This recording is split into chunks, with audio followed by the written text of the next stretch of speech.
What's going on, YouTube? We back in the Low Key Cave, Keyshawn Knobs YouTube page, aka Mr. Low Key, and we back with another review. This time we got Aaron Hernandez. Yes, we back with Aaron, American Sports Story, Season 1, Episode 6, Herald Street Review. Of course, your boy Aaron, he done pretty much went over, got him a little vacay in Cabo, and he just so happened to take a vacation with the guy that used to stretch him, his ex-stretching coach or whoever he was. But this was when he was going into the draft, and he started kind of building this relationship with the guy that was stretching him out, from injuries and whatnot. So they pretty much went to Cabo together, and both of them are in relationships. They both have women, but just so happened Aaron, he about to have a baby. The conversation, it didn't get crazy, but it's more so when they after dinner or whatever, and it's Aaron telling the dude, like, yo, I got a baby on the way, Cheyenne pregnant, whatever. And he's so nonchalant about the shit. And that's what the guy is, because the guy, more than likely, he likes Aaron more than Aaron likes him. Because Aaron's whole thing is like, yo, we can go sneak off and just do this shit here and there. And then I go home and be the family man or whatever. Then I can sneak off with you and we can do what we do. Like, it's the way Aaron talks, and the guy was just looking at him like, nigga, are you serious? Like, so you think we just gonna be like just going off, you just gonna have a baby on the way, and this is just gonna be some nonchalant type of relationship and shit? Like, dog, you a gay. Like, and that's pretty much, I feel like the dude is like, you are in the NFL, because later on in the episode, they do end up having a conversation. My bad, I was trying to block out this sun because I didn't know it was gonna be flashing like this.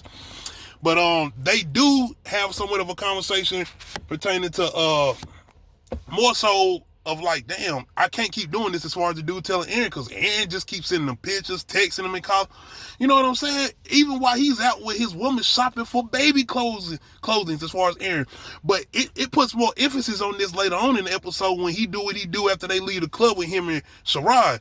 But anyway, the dude lets him know, like, man, you don't even know what you want to do. And to be honest, if you did know, I don't even know if you could, because of the position you in as far as being an NFL superstar. So yeah, man, Aaron starts to kind of spiral somewhat out of control, because of the fact that now this guy that I think Aaron does have emotional feelings for him, because like I said, the dude, he obviously had to be both ways as far as Aaron Hernandez. He had to be bisexual, because it's obvious that he's attracted to women too, as much as he is, well, maybe he's more attractive to men than he is women, but he liked both, obviously. But yeah, he pretty much goes out to a club with Sherrod, the guy he called Shooter, who he met through his aunt. And by the way, give or take, his aunt has been there for him. His aunt has, took him in when his mama was pretty much neglecting him somewhat. And the fact that his aunt is kind of been one of the worst influences on him, like, being honest. Like, think about if he would have stayed with his mama, would he be in the position he in? I don't know, man. I just feel like the people that he's been around, or the people he's been introduced to, as far as the people that's got him in most of the shit, outside of Aaron getting himself into some shit, especially even in this episode, he does the shit to himself. But as far as the people that came around, that came into his life, as far as before he got into the NFL, and the people he was around when in his old neighborhood, most of the people came from his aunt. So it's like, damn, was you the good influence? But outside of that, him and Sherrod do end up going to a club, and Aaron get towed up. Like, I think he get a little powder, and of course he's drinking, and he always smoking or whatever. But it's him in that temple, man. And some dude ended up accidentally spilling the drink on him, and he's pretty much going paranoid mode, feeling like they talking about him, and they laughing at him. So when him and Sherrod leaving the club, and they see the other guys leaving the club, and I think this is the real story or whatever, when he did this shit, but we didn't find out till later on. But he ends up running up on them in a red light and shooting them, like straight up shooting them, because his whole thing was like, I was just gonna scare him or whatever. But that's what I'm saying, as far as even with him and Sherrod is trying to tell bro to leave. Like, no, you don't need to be doing this shit. And that's why I said Sherrod, it wasn't like bro was not a good influence. Let's be clear, he was not a good influence. But he was not necessarily trying to get him into shit. Like, even that time Aaron was trying to tell him, like, yo, I'll roll with you to do what you're gonna do. He was like, nah, bro, you got too much to lose or whatever. And even in this situation, he telling him, like, bro, calm down. Give or take, you did give him the drugs to pretty much get him the way he is. And he has a temper as far as Sherrod to Aaron. Aaron has a temper. But yeah, he ends up shooting these guys at the red light and just speeding off. And now you got Sherrod trying to get rid of the gun, and he ends up taking the car to his aunt's house, which in the documentary they do tell us about as far as the Netflix one. So his aunt definitely held him down. Don't get it twisted. But at the same time, I feel like she was somewhat of his introduction to the criminal life in the streets, whatever, give or take. He was going to make his own decisions too. But after that, he's paranoid. He's trying to check out the news. And even in between that, he ends up getting a fucking new contract extension with the Patriots, bro. Like, this was the times where he was out doing these crimes, and it was like he was still doing his shit on the field. Like I said, the one thing when he killed old buddy, then he went, I think, they had a Super Bowl game the next time, or a playoff game, and then, but yeah, man, he ends up getting a new contract extension, $40 million. I think his manager's trying to get it to 4 to 5 years or whatever. So now he's able to buy this new house with him and Cheyenne. Of course, Cheyenne got the baby on the way or whatever. But just more so, just him somewhat celebrating life and these new beginnings that he's come about as far as this new contract extension. But at the same time, still having this shit on his shoulders as far as this situation he got in with Sherrod. And at this point, he's kind of been ignoring Sherrod, not really. No, the fact, and I'm like, Sherrod, I ain't even gonna front, bro. When they got to a scene with him and Sherrod talking or whatever, because he ain't seen Sherrod in a minute, or Sherrod been like, you been dodging my calls and shit. And I'm like, Sherrod, I'm like, nigga, you did that shit.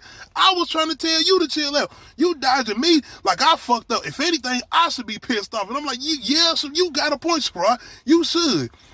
But this is too kind of, I feel like, Sherrod's opportunity to kind of host shit over Aaron's head. Like, yo, I had your back. I know what went down that night.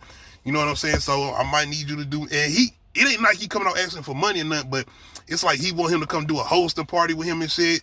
Like the guys want him and Aaron, but it's really, you know, they want Aaron. Aaron's the football star, whatever.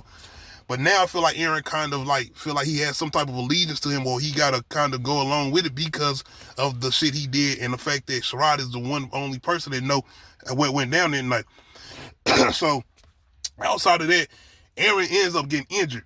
So now he's kind of in this rehab state where he's at home all the time, popping pills, smoking weed. And him and Cheyenne kind of getting into it because she's like, yo, you been sitting here this whole time. And she got her hormones. She's pregnant. Not only that, this is a real thing with women too, by the way. If you got kids or you had a woman that's pregnant or whatever, they want to have this type of engagement where they want to do things together. You could tell them, I'm going to pay for having this done. I'm going to pay for somebody to put this together. No, they want that type of thing where y'all do stuff together because it's like a bonding experience with them, not only for you and her, but for the baby too while she's still in the belly with them. So they pretty much going in because Cheyenne like you, I know you injured or whatever, but you been sitting around here. We could have been doing shit together while you been having this time off the field or whatever. And Aaron blows up, goes into that mode, because not only the fact that he ain't on the field, because he mentions later on the episode, like being on the field is kind of his escape. That's when everything kind of shuts out or he's able to push it out. But at the same time, this is him also thinking about the shit with old buddy when he was in Cabo with, and like he ain't all the way like happy because he wants it both ways, being honest. So I do like the conversation him and his aunt have at the end of the episode, and it seems like he was wanting to come out and tell her like, yeah, I'm both ways. Like I like men and women, and not only that, I got shit going on out here in the streets. His aunt don't ask too many questions, and she don't. It ain't not that she don't care, but she don't care if he likes men and women. She don't care about that shit. You can tell she ain't gonna care. She cares about him. That's all she care about. Once again, she ain't the best influence. Like I said, I feel like she kind of introduced him to a bunch of shit that's getting him into the situation. Give or take, he making his own decision. He getting himself in trouble. But at the same time, it's going to be interesting to see how this play out with him and Sherrod. And I'm going to go back because I think Sherrod is a dude that he does end up shooting in the eye, some shit like that. And he the one that testified against him in court. I could be wrong, but I'm thinking this is the guy. But yeah, another good episode. Once again, it is also showing the way that he was able to kind of put shit in the shadow, because once again, he's in the Patriots. They on his ass, but he's been doing everything he's supposed to be doing as far as keeping his nose clean or whatever until this incident, and just so happened he get that contract extension right after he do the shit as far as the shooting. So it is going to be interesting to see how they do moving forward, because like I said, I did forget a couple of things. I ain't go back and watch the documentary, but I do think Sherrod is the guy that he did shoot, but he survived and he come to testify against him in court. So y'all let me know how y'all feel about this recent episode of American Sports Story, Aaron Hernandez. This episode got way better because, like I said, I kind of had my critiques about the last couple episodes, even with the guy playing Bill Belichick and it's kind of coming off with cosplay with him. But the episodes have got better. But y'all let me know how y'all feeling about this recent episode of American Sports Story, episode 6, Herald Street. And by the way, the name of the episode is based off the street where he shot the guys at in Boston. But make sure you hit that like button, make sure you hit that subscribe button, make sure you hit that notification bell, let you know when I upload new videos. Other than that, we out.